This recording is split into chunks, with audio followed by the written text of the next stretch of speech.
Jesus is in the temple courts. The day before, he was in the temple causing havoc, turning over the money tables.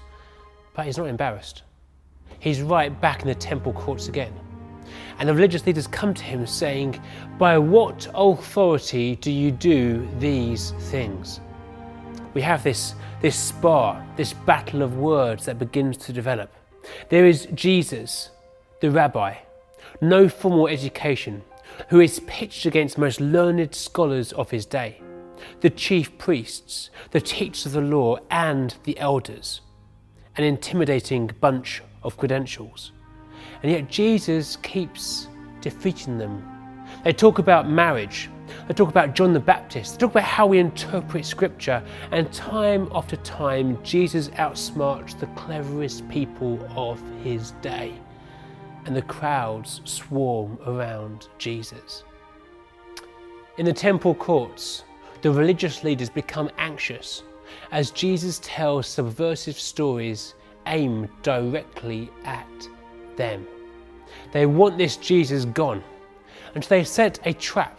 They send spies with a question: is it right for us to pay taxes to Caesar or not? Here was the trap. If he said yes, then this was some wishy-washy revolution at best.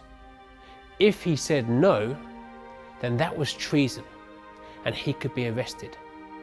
So the spies go over to Jesus as the crowd swarms around him, and they ask him that question: is it right for us to pay taxes to Caesar or not?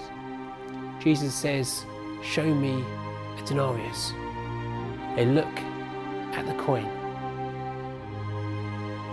And he says, "Whose inscription and face are upon it?" The people say, "Caesar's." The coin itself had on one side Son of God and on one side High Priest, referring to the Roman religion. The coin itself was blasphemous. Jews were forbidden to make graven images. Some Jews would not even touch the coins. Then Jesus says, "Well, give back to Caesar what is Caesar's, but give to God what is God's." The connotation here is almost send the filthy stuff back.